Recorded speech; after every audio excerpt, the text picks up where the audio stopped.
Bollywood silver screen presenting Hellboy.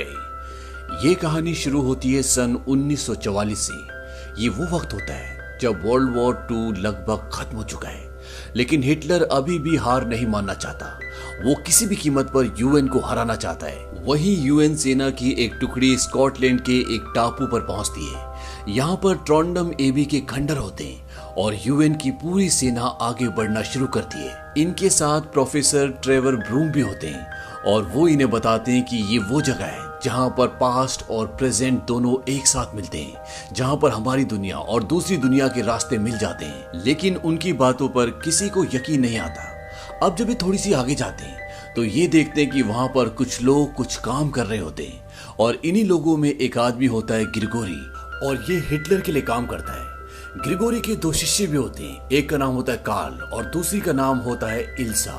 और अब Karl यहाँ पर कुछ करना चाहता है। दरअसल पिछले 5 सालों में उसने एक ऐसा यंत्र बनाया है जिससे वो दूसरी दुनिया का दरवाजा खोलेगा और ओग्ड्रू जहाज, तबाही मचाने वाले 7 देवता जो शीशे की दुनिया में कैद हैं, उन्हें आजाद करवाएगा ताकि ये इस युद्ध में हिटलर को जीत दिलवा सके। और वो अपना काम शुरू करता है और वहां पर दूसरी दुनिया का दरवाजा खुल जाता है। लेकिन तभी यूएन की सेना इन पर हमला कर देती है।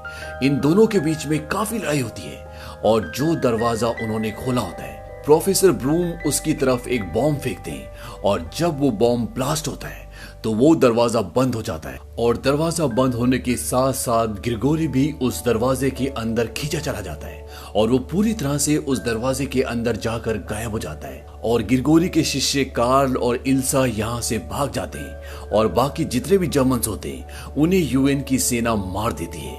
अब ब्रूम जो कि जख्मी हो चुके हैं, वो कहते हैं कि दूसरी दुनिया का दरवाजा बहुत देर तक खुला हुआ था, जरूर अंदर से कोई ना कोई बाहर आया होगा। और तभी उन्हें पीछे कुछ हलचल होती हुई नजर आती है और जब वो वहां पर देखते हैं तो वहां पर उन्हें एक छोटा सा बच्चा दिखता है जिसका एक हाथ बहुत बड़ा होता है और ये पूरी तरह से लाल रंग का होता है। प्रोफेसर ब्रूम उसे एक चॉकलेट देते हैं और उसे अपनी गोद में उठा लेते हैं। ये बच्चा दूसरी दुनिया का बच्चा है और इसके बाद सेना इस बच्चे का नाम रखती है हेलबॉय। धीरे धीरे वक्त गुजरता है और 60 साल बीत जाते हैं और 60 सालों के बाद ग्रिगोरी के दोनों शिष्य इल्सा और कार्ल एक आदमी को एक पवित्र जगह पर ले जाते हैं और वहां पर ले जाकर उस आदमी को वो मार देते हैं और उसके रक्त की धार एक जगह जाकर इकट्ठा होती है। और ग्रिगोरी जो दूसरी दुनिया में गायब हो गया था वो एक बार फिर से वापस इसी दुनिया में आ जाता है। वहीं दूसरी तरफ ये दिखाते हैं कि ब्रूम अब बहुत बूढ़े हो चुके हैं, वो बीमार हैं और डॉक्टर उन्हें बताते हैं कि आप 6 हफ्ते से ज्यादा जिंदा नहीं रह सकते। डॉक्टर्स चाहते हैं कि वो हॉस्पिटल में एडमिट हो जाएं, लेकिन ब्रूम बोलते हैं कि मैं अपने घर पर रहना ज्यादा पसंद करूंगा, मुझे अपने बेटे के लिए कुछ अरेंजमेंट्स करने हैं। और वो वापस अपने रिसर्च सेंटर में आ जाते हैं। इसका नाम होता है BPRD यानी कि bureau of paranormal research and defence centre. ये गवर्नमेंट की तरफ से उन्हें मिला होता है। अब ब्रूम यहाँ पर FBI के एक एजेंट जिसका नाम जॉन होता है उसका ट्रांसफर करवा लेते हैं। दरअसल उन्होंने इसे कई सारे एजेंट्स में से चुना होता है और ब्रूम जॉन को सबसे पहले एप सेपियन से मिलवाते हैं। ये एक अजीब सा प्राणी होता है। ब्रूम बताते हैं कि ये हमें एक हॉस्पिटल के खुफिया तहखाने में मिला था और इसकी खासियत ये है कि ये किसी का भी दिमाग पढ़ सकता है। ये एक दिन में 4 किताबें पढ़ता है, वो भी चारों एक साथ। इसके बाद ब्रूम उसे आगे ले जाते हैं और वहां पर एजेंट क्ले आते हैं। ब्रूम बोलते हैं कि इन्हें अपने साथ ले जाओ और एजेंट क्ले उसे एक कमरे के अंदर ले जाते हैं और उस कमरे के अंदर हेलबॉय होता है। हेलबॉय अब बहुत बड़ा हो चुका है, हालांकि 60 साल बीत चुके हैं, लेकिन हेलबॉय अभी भी बहुत जवान और बहुत स्ट्रांग होता है क्योंकि इंसान की उम्र के 4 साल और हेलबॉय की उम्र का 1 साल बराबर होते हैं। यानी कि इंसानी वक्त के हिसाब से वो 60 साल का है, लेकिन उसके शरीर की और उसकी ताकत की उम्र मात्र 20 साल होती है। जॉन उसे देखकर हैरान हो जाता है क्योंकि आज से पहले उसने उसके बारे में सिर्फ कॉमिक्स में पढ़ा था और आज जब वो उसे अपने सामने देखता तो उसे यकीन ही नहीं होता। हेलबॉय एजेंट क्ले से पूछता है कि ये बच्चा कौन है। वो कहता है कि ये तुम्हारा साथी है। हेलबॉय बोलता है कि मुझे किसी साथी की जरूरत नहीं है। तभी एजेंट क्ले जॉन को धीरे से बोलता है कि उसे चॉकलेट दो। दरअसल ये चॉकलेट जॉन को ब्रूम ने दी होती है और जब वो उन चॉकलेट्स को हेलबॉय को देता है, हेलबॉय पूछता है क्या पिताजी आ गए, क्ले बोलता है कि हाँ वो आ चुके हैं। हेलबॉय पूछता है क्या वो अभी भी नाराज हैं? क्ले कहता है कि अगर तुम बिना पूछे बिना काम के बाहर जाओगे तो वो नाराज होंगे। हेलबॉय बोलता है कि मुझे उस लड़की से मिलना था और तभी वहां पे एक अलार्म बजता है और ये अलार्म होता है खतरे का। और इसके बाद हेलबॉय एब वो प्राणी जो एक दिन में 4 किताबें पढ़ता है और दूसरों का दिमाग भी रीड कर लेता है, और जॉन उस जगह पर पहुंचते हैं जहां पर एक घटना घटी है। ये एक म्यूजियम है जहां पर एक अजीब सा प्राणी आ गया जिसने कई लोगों को मार दिया है, और अब ये सब के सब उसके अंदर जाते हैं। एब अपनी शक्तियों का इस्तेमाल करके हेलबॉय को बताता है कि वो अंदर है। हेलबॉय सबको बोलता है कि तुम बाहर ही रुको, और वो अंदर चला जाता है और अंदर एक अजीब सा क्रिएचर होता है, इसका नाम समाइल होता है, और चंद ही पलों में हेलबॉय उसे मार देता है। और जब वो बाहर आ रहा होता है तभी एब उसे बताता है कि मैंने उसके बारे में पढ़ा है, ये वो जीव है जिसके अंदर वो शक्ति है जो मरकर भी जिंदा हो जाता है। और हेलबॉय समझ जाता है कि मैंने उसे मार तो दिया लेकिन वो अभी मरा नहीं, वो जिंदा है। और एक बार फिर से इन दोनों के बीच में घमासान युद्ध होता है और हेलबॉय एक बार फिर से उसे मार देता है और वहां से चला जाता है। और उसके जाने के बाद वहां पर ब्रूम, एब और इनकी पूरी टीम आती है। यहाँ पर जो सामान होता है उस सामान को छूने के बाद एब ये पता लगाता है कि यहाँ पर हुआ क्या था, और उसे ये पता चलता है कि यहाँ पर ग्रिगोरी, इल्सा और कार्ल आए थे। ये वही लोग हैं जो आज से 60 साल पहले स्कॉटलैंड के एक तट पर दूसरी दुनिया से बुराई के 7 देवताओं को इस दुनिया में लाना चाहते थे, लेकिन उस वक्त इन्हें रोक लिया गया था। और अब ये एक बार फिर से इस दुनिया में आ चुके हैं, और इस जीव को जिसे अभी अभी हेलबॉय ने मारा है उसे भी कैद से ग्रिगोरी ने ही छुड़ाया होता है। और ग्रिगोरी ये कहता है कि तुम्हारी हर एक मौत तुम्हारे लिए 2 जिंदगियां लेकर आएंगी। ये सब जानने के बाद ब्रूम बहुत परेशान हो जाते हैं, और यहाँ पर एब जब ब्रूम के शरीर में हाथ लगाता है तो उसे पता चल जाता है कि वो बहुत बीमार हैं। वहीं दूसरी तरफ ये दिखाते हैं कि हेलबॉय एक मेंटल हॉस्पिटल जाता है और वहां पर वो एक लड़की से मिलता है जिसका नाम लिज होता है। ये पहले इन्हीं के साथ रहा करती थी और इसके अंदर आग को पैदा करने की शक्ति होती है, लेकिन वो शक्ति इसके कंट्रोल में नहीं होती, इसीलिए यहाँ पर होती है। हेलबॉय उसे कहता है कि तुम्हें हमारे साथ वापस चलना चाहिए। वो कहती है कि मुझे यहाँ पर अच्छा तो नहीं लगता, लेकिन यहाँ पर कई दिनों से कोई हादसा नहीं हुआ है और अब मैं अपनी आग को कंट्रोल भी करने लगी हूँ। और तभी वहां पर ब्रूम, एब, जॉन और बहुत सारे एजेंट्स आ जाते हैं और वो हेलबॉय को वहां से वापस ले जाते हैं। अब हेलबॉय के हाथ में उस क्रिएचर से लड़ते हुए एक घाव का निशान बन गया होता है, और जब एब उसे देखता है तो उसके अंदर उसी जीव के जिसे हेलबॉय ने मारा था उसके अंडे होते हैं। एब बताता है कि ये अपने डंक के जरिए कहीं पर भी अंडे छोड़ सकता है। ये सिर्फ 2 चीजें बर्दाश्त नहीं कर सकती, एक गर्मी और दूसरा रोशनी, और इन अंडों को पनपने के लिए सीलन और अंधेरे की जरूरत है। अब हेलबॉय ने उस क्रिएचर को एक ट्रेन के टनल में मारा होता है और ऐसा वातावरण वहां पर है। ब्रूम हेलबॉय को बोलते कि कल तुम एब के और बाकी एजेंट्स के साथ वहां पर जाओगे और वहां पर जितने भी अंडे होंगे उन सबको नष्ट करोगे। और अगले दिन हेलबॉय, एब, एजेंट क्ले और 2 और एजेंट्स वहां पर जाते हैं और वो वहां पर अंडे ढूंढना शुरू करते हैं। एब पानी के अंदर जाता है और वो देखता है कि वहां पर उस जानवर ने बहुत सारे अंडे दिए होते हैं और एक बहुत बड़ा क्रिएचर अंदर भी होता है, और वो एब को मारने की कोशिश करता है, लेकिन एब वहां से बाहर आ जाता है। वहीं बाहर एक और क्रिएचर होता है जो 2 एजेंट्स को मार देता है, पर वहां पर हेलबॉय आ जाता है और इसके बाद हेलबॉय के बीच में और उस क्रिएचर, उस दानव के बीच में एक बार फिर से लड़ाई होती है और हेलबॉय एक बार फिर से उसे मार देता है। लेकिन नीचे ग्रिगोरी का शिष्य कार्ल भी होता है, इस पर गोलियों का भी कोई असर नहीं होता और वो एजेंट क्ले को बहुत बुरी तरह से जख्मी कर देता है। और जब वहां पर हेलबॉय आता है तो वो पहले जमीन पे लेट जाता है ताकि उसे ऐसा लगे कि वो मर चुका है, और हेलबॉय को भी ऐसा लगता है। और अब क्ले बहुत बुरी तरह से जख्मी है, एब भी बहुत बुरी तरह से जख्मी है, और जल्द से जल्द अगर इन्होंने कुछ नहीं किया तो ये क्रिएचर पूरी दुनिया में फैल जाएंगे।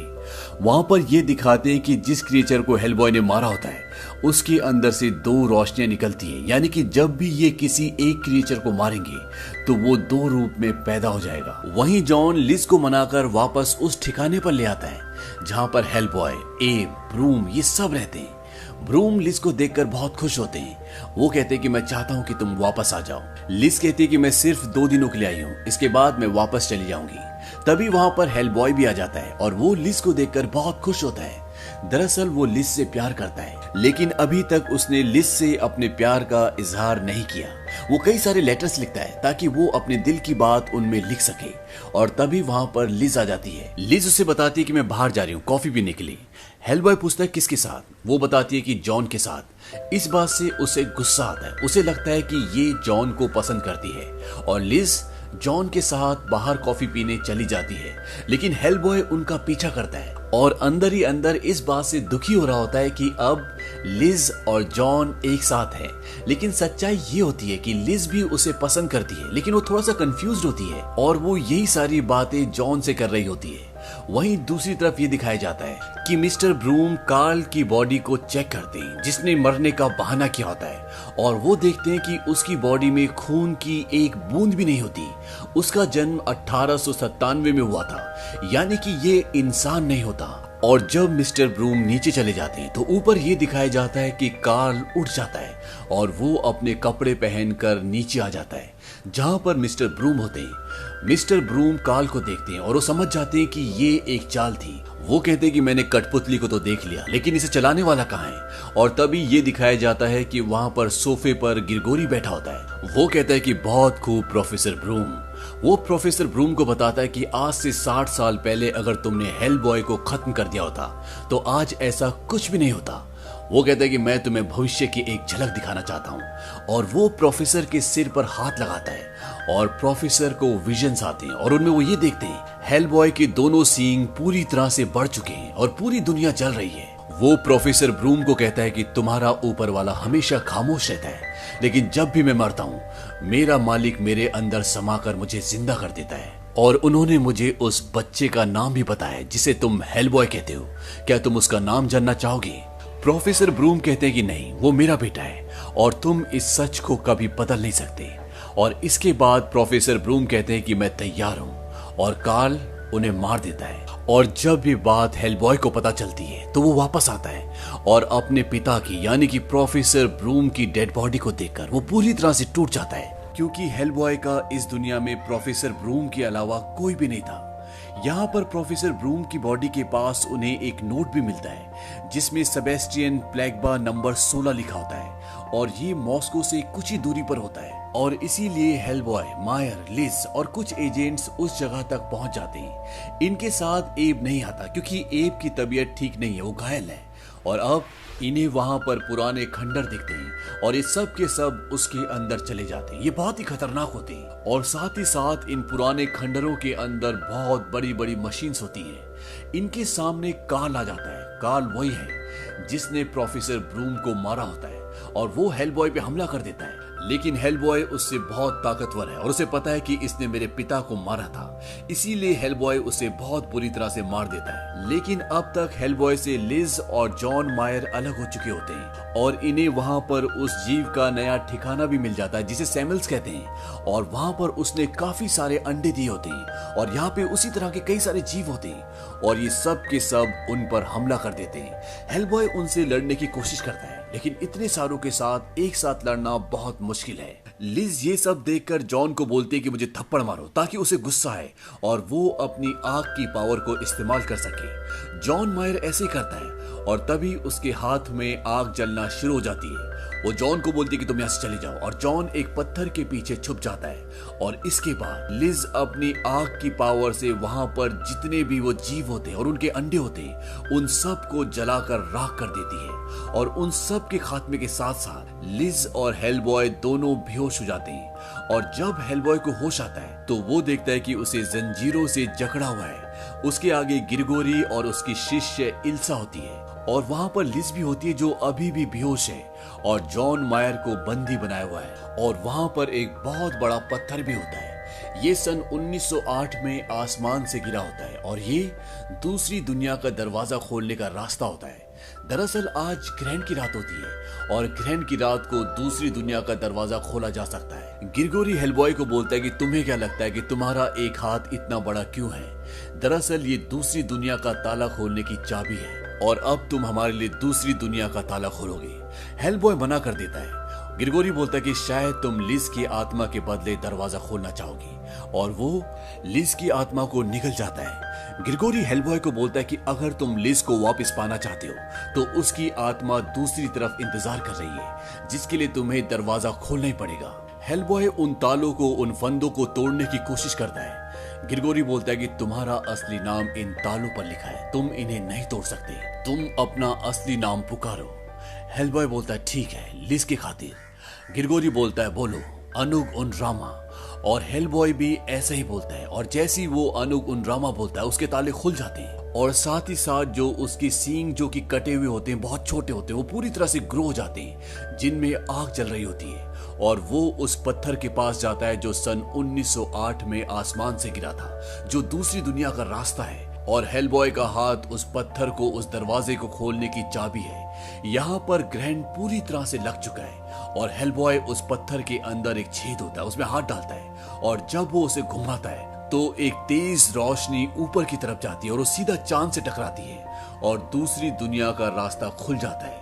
और उस दुनिया में ओग्रू जहाद, जो कि शैतानी शक्तियों का देवता होता है, जो शीशे की दुनिया में कैद होता है, वो आजाद हो जाता है।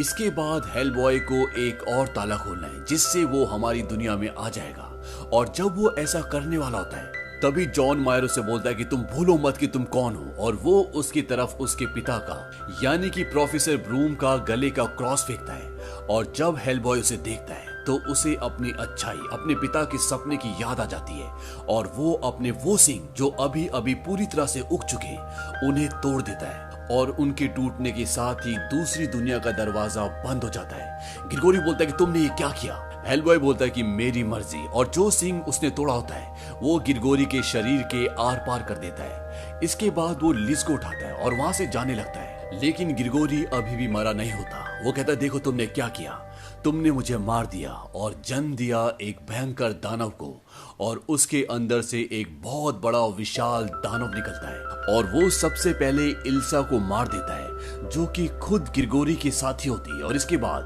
वो हेलबॉय पे हमला करता है, और हेलबॉय उसका मुकाबला करता है, लेकिन ये बहुत शक्तिशाली होता है। हेलबॉय के पास ग्रेनेड्स भी होते हैं। हेलबॉय अपने आप को उसके पेट के अंदर जाने देता है, और जब वो दानव हेलबॉय को पूरी तरह से निगल जाता है तो हेलबॉय उसके पेट के अंदर ब्लास्ट कर देता है, जिससे उस दानव के चिथड़े उड़ जाते हैं, और इस तरह से उस दानव का अंत हो जाता है। हेलबॉय बचकर बाहर निकल जाता है, और वो लिज और जॉन मायर के पास जाता है। लिज अभी भी अचेत होती है, और वो लिज के कान में कहता है कि तुम तो मेरी थी, लेकिन मैं समझ नहीं पाया।